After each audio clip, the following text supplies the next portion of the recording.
ಸುಳಲ್ 2 ಇದು ಪುಷ್ಕರಣ್ ಗಾಯತ್ರಿ ಅವರು ಕ್ರಿಯೇಟ್ ಮಾಡಿರುವಂಥ ವೆಬ್ ಸೀರೀಸ್.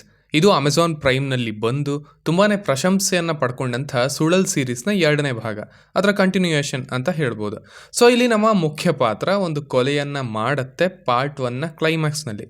ಸೊ ಆದ್ದರಿಂದ ಈಗ ಅವಳ ಮೇಲೆ ಕೇಸ್ ಆಗಿದೆ ಆ್ಯಂಡ್ ಅದರ ಹಿಯರಿಂಗ್ ನಡೀತಾ ಇದೆ ಕೂಡ. ಸೊ ಇವಳನ್ನು ಸಪೋರ್ಟ್ ಮಾಡೋದಕ್ಕೆ ಒಬ್ಬ ಲಾಯರ್ ಅವರು ಬರ್ತಾರೆ, ಬಟ್ ಅವರು ತದನಂತರನೇ ಕೊಲೆಯಾಗಿ ಹೋಗ್ತಾರೆ. ಸೊ ಇದು ಆಗಿದ್ದು ಹೇಗೆ, ಇದರ ಹಿಂದಿನ ರಹಸ್ಯ ಏನು ಆ್ಯಂಡ್ ಇದರಿಂದ ಯಾವ ಕಥೆಯನ್ನು ಹೇಳೋಕ್ಕೆ ಹೊರಟಿದ್ದಾರೆ ಈ ಟೀಮ್ ಅವರು ಅನ್ನೋದನ್ನೆಲ್ಲ ನೀವು ಸೀರೀಸ್ನಲ್ಲೇ ನೋಡಿ ತಿಳ್ಕೊಳ್ಬೇಕು. ಮೊದಲನೇದಾಗಿ ಇದರ ಪಾಸಿಟಿವ್ಸ್ ಕಡೆಗೆ ಬರೋದಾದರೆ ಅವು ಇಲ್ಲಿದಂಥ ಒಂದಷ್ಟು ಸೀಕ್ವೆನ್ಸಸ್ ಅಂತ ಹೇಳ್ಬೋದು. ಇಲ್ಲಿ ಇವರು ಆರಿಸ್ಕೊಂಡಿರುವಂಥ ಬ್ಯಾಕ್ ಡ್ರಾಪ್ ಇಂಟ್ರೆಸ್ಟಿಂಗ್ ಅಂತ ಅನಿಸುತ್ತೆ ಆ್ಯಂಡ್ ಅದರ ಜೊತೆಗೇನೆ ಕಥೆ ಕೂಡ ಮುಂದುವರಿತಾ ಇರುತ್ತೆ. ಸೊ ಒಂದು ಊರು, ಅಲ್ಲಿ ನಡೆಯುವಂಥ ಒಂದು ಆಚರಣೆ ಆ್ಯಂಡ್ ಅದಕ್ಕೆ ತಕ್ಕ ಹಾಗೆ ಅದೇ ರೀತಿ ಇರುವಂಥ ಕತೆ. ಸೊ ಹೀಗಿದ್ದಾಗ ಅವರು ಆವಾಗವಾಗ ಆ ಎರಡನ್ನು ಪ್ಯಾರಲಲ್ ಆಗಿ ತೋರಿಸ್ತಾ ಒಳ್ಳೆ ಟ್ರೀಟ್ಮೆಂಟ್ ಜೊತೆಗೆ ಮುಂದೆ ಹೋಗ್ತಾರೆ ಕೆಲವೊಂದು ಸೀಕ್ವೆನ್ಸ್ಗಳಲ್ಲಿ ಮಾತ್ರ. ಸೊ ಆ ಸೀಕ್ವೆನ್ಸಸ್ ಇಷ್ಟ ಆದವು ಅಂತ ಹೇಳ್ತೀನಿ, ಬಿಕಾಸ್ ಇದರ ಸ್ಕ್ರೀನ್ ಪ್ಲೇ ತುಂಬ ಸ್ಲೋ ಆಗಿದೆ, ಅದರ ಬಗ್ಗೆ ಮುಂದೆ ಮಾತಾಡೋಣ. ಬಟ್ ಆ ಗ್ಯಾಪಲ್ಲಿ ಈ ಥರದ ಸೀಕ್ವೆನ್ಸಸ್ ಆ್ಯಂಡ್ ಅವುಗಳು ತರುವಂಥ ಕ್ವಶನ್ಸ್ ನಿಮ್ಮನ್ನು ಮತ್ತೆ ಸೀರೀಸ್ನ ನೋಡೋ ಹಾಗೆ ಮಾಡತ್ವೆ, ಕಂಟಿನ್ಯೂ ಮಾಡೋ ಹಾಗೆ ಮಾಡತ್ವೆ. ಓಕೆ, ಏನೂ ಇಲ್ಲ, ಫೋಸ್ಟ್ ಅಂತ ಅನಿಸ್ತಾ ಇದೆ ಅನ್ಸೋ ಅಷ್ಟರಲ್ಲಿ 1 ಅಥವಾ 2 ಚೆನ್ನಾಗಿ ಎಡಿಟ್ ಆಗಿರುವಂಥ ಸೀಕ್ವೆನ್ಸಸ್ ಬರೋವು, ನಾವು ಮತ್ತೆ ಇಲ್ಲ ಇಲ್ಲಿ ಏನೋ ಇದೆ ಅನ್ನೋ ರೀತಿ ಮುಂದೆ ನೋಡೋ ಹಾಗೆ ಮಾಡಿದ್ವು. ಸೊ ಆದ್ದರಿಂದ ಅವೇನೇ ಇದರ ದೊಡ್ಡ ಪಾಸಿಟಿವ್ ಪಾಯಿಂಟ್ಸ್ ಅಂತ ಹೇಳ್ತೀನಿ. ಇನ್ನು ಇಲ್ಲಿದ್ದಂಥ ಕೆಲವೊಂದು ಟ್ವಿಸ್ಟ್ ಆ್ಯಂಡ್ ಟರ್ನ್ಸ್ ವರ್ಕ್ ಆದವು. ಅವು ವರ್ಕ್ ಆಗೋ ಹಾಗೆ ಮಾಡೋದಕ್ಕೆ ಏನೇನು ಮೆಷರ್ಸ್ ತಗೊಂಡಿದ್ರು ಅವು ಕೂಡ ಚೆನ್ನಾಗಿದ್ವು, ಇಷ್ಟ ಆದವು ಅಂತ ಹೇಳ್ತೀನಿ. ಇನ್ನು ಇವುಗಳ ಜೊತೆಗೆ ಸ್ಯಾಮ್ CS ಅವರ ಬ್ಯಾಕ್ಗ್ರೌಂಡ್ ಸ್ಕೋರ್, ನನಗೆ ಸುಳಲ್ ಪಾರ್ಟ್ 1ನಿಂದನೂ ಅದರ ಥೀಮ್ ಮ್ಯೂಸಿಕ್ ಅದು ತುಂಬ ಇಷ್ಟ. ಸಖತ್ ಇಂಟ್ರಿಗ್ಯೂಯಿಂಗ್ ಆಗಿತ್ತು ಅದು, ಸ್ಪೆಷಲಿ ಆ ಊರು, ಅಲ್ಲಿದ್ದ ಜನ, ಅಲ್ಲಿನ ರಹಸ್ಯಗಳು, ಹೀಗೆ ಅವುಗಳಿಗೆ ಹೊಂದಿತ್ತು ಅದು.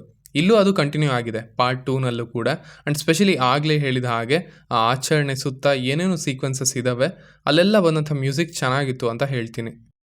ಇನ್ನು ಇದರ ನೆಗೆಟಿವ್ಸ್ ಕಡೆಗೆ ಬರೋದಾದರೆ ಸೀಸನ್ 2 ಅನೌನ್ಸ್ ಆದಾಗಲೇ ಈ ಡೌಟ್ ಇತ್ತು, ಬಿಕಾಸ್ ಸುಳಲ್ 1ನಲ್ಲಿ ನೀಟಾಗಿ ಕಥೆ ಮುಗಿಯುತ್ತೆ, ಅದರ ಸೀಸನ್ 2 ಬೇಕಾಗಿಲ್ಲ. ಸೊ ಇದು ಫೋರ್ಸ್ಟ್ ಆಗಿ ಮಾಡ್ತಾ ಇರೋದಾ ಅಂತ. ಈಗೇನು ಹಾಗೆ ಮಾಡಿದರೂ ಪರವಾಗಿಲ್ಲ, ಅದು ತೊಂದರೆ ಇಲ್ಲ.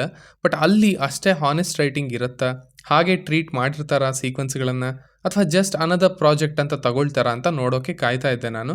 ಅನ್ಫಾರ್ಚುನೇಟ್ಲಿ ಅದೇ ಆಗಿದೆ ಅಂತ ಹೇಳ್ಬೋದು. ಇಲ್ಲಿ ಅಲ್ಲಿದ್ದಂಥ 2 ಕ್ಯಾರೆಕ್ಟರ್ಗಳನ್ನು ತಗೊಂಡಿದ್ದಾರೆ ಆ್ಯಂಡ್ ಅವುಗಳನ್ನು ಒಂದು ಕಂಪ್ಲೀಟ್ಲಿ ಡಿಫ್ರೆಂಟ್ ಕಥೆಗೆ ತಂದು ಅಂಟಿಸಿದ್ದಾರೆ. ಆ್ಯಂಡ್ ಆಲ್ಸೋ ಅವುಗಳಿಗೆ ಅಂತ ಒಳ್ಳೆ ಪಾತ್ರವನ್ನು ಕೂಡ ಕೊಟ್ಟಿಲ್ಲ.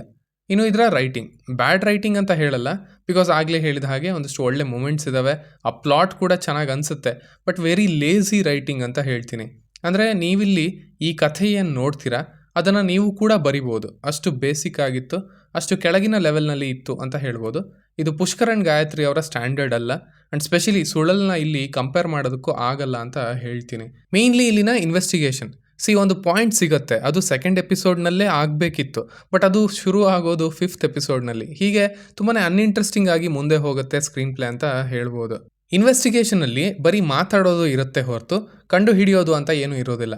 ಆ ಒಂದು ಈಗರ್ನೆಸ್ ಇರುತ್ತೆ ಗೊತ್ತಾ ಕ್ಯಾರೆಕ್ಟರಲ್ಲಿ, ಅರೆ ಇಲ್ಲೊಂದು ಕ್ಲೂ ಸಿಕ್ತು, ಈಗ ಇದೇನಾಗುತ್ತೆ, ಎಲ್ಲಿಗೆ ಹೋಗುತ್ತೆ, ಆ ರೀತಿಯ ಒಂದು ರೈಟಿಂಗ್ ಇಲ್ಲಿ ಇರಲೇ ಇಲ್ಲ. ಆ್ಯಂಡ್ ಆ ಕ್ಯಾರೆಕ್ಟರ್ಗೂ ಕೂಡ ಆ ರೀತಿ ಬಿಹೇವ್ ಮಾಡೋದಕ್ಕೆ ಹೇಳಿಲ್ಲ, ತುಂಬಾ ನೀರಸವಾಗಿ ಮುಂದೆ ಹೋಗತ್ವೆ ಸೀಕ್ವೆನ್ಸಸ್.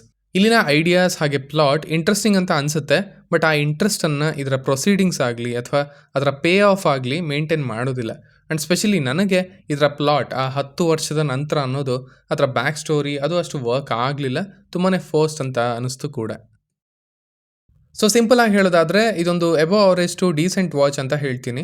ಸೀಸನ್ 1ನಲ್ಲಿ ಸಕ್ಸಸ್ ಸಿಕ್ಕಿದೆ ಅಂತ ಅನೌನ್ಸ್ ಆಗಿ ಅದೇ ರೀತಿ ಟ್ರೈ ಮಾಡಿದ್ದಾರೆ, ಬಟ್ ಅದಕ್ಕೆ ಮೇಯ್ನ್ ಆಗಿ ವರ್ಕ್ ಆಗಿದ್ದು, ಪಾಸಿಟಿವ್ ಆಗಿದ್ದು ಇನ್ವೆಸ್ಟಿಗೇಷನ್, ಅದೇ ಇರಲಿಲ್ಲ ಇಲ್ಲಿ. ಇದು ಬರೀ ಸ್ಟೋರಿ ಟೆಲ್ಲಿಂಗ್ ಆಗಿಬಿಡುತ್ತೆ, ಕನ್ವರ್ಸೇಷನ್ಸ್ ಆಗಿಬಿಡುತ್ತೆ. So that could have been lot better ಅಂತ ಹೇಳ್ತೀನಿ. ಜಸ್ಟ್ ಒಂದು ಥ್ರಿಲ್ಲರ್ ಅಂತ ನೋಡೋದಾದರೆ ನೋಡ್ಬೋದು, ಬಟ್ ಸುಳಲ್ ಲೆವೆಲ್ನ ಥ್ರಿಲ್ಲರ್ ಅನ್ನೋದಾದರೆ ಡೆಫಿನೆಟ್ಲಿ ಅದು ಅದರ ಹತ್ರನೂ ಹೋಗಿಲ್ಲ ಅಂತ ಹೇಳ್ತೀನಿ. ಆಲ್ಸೋ ಸುಳಲ್ 1ನ ನೀವಿನ್ನೂ ನೋಡಿಲ್ಲ ಅಂದರೆ ಖಂಡಿತ ಹೋಗಿ ನೋಡಿ.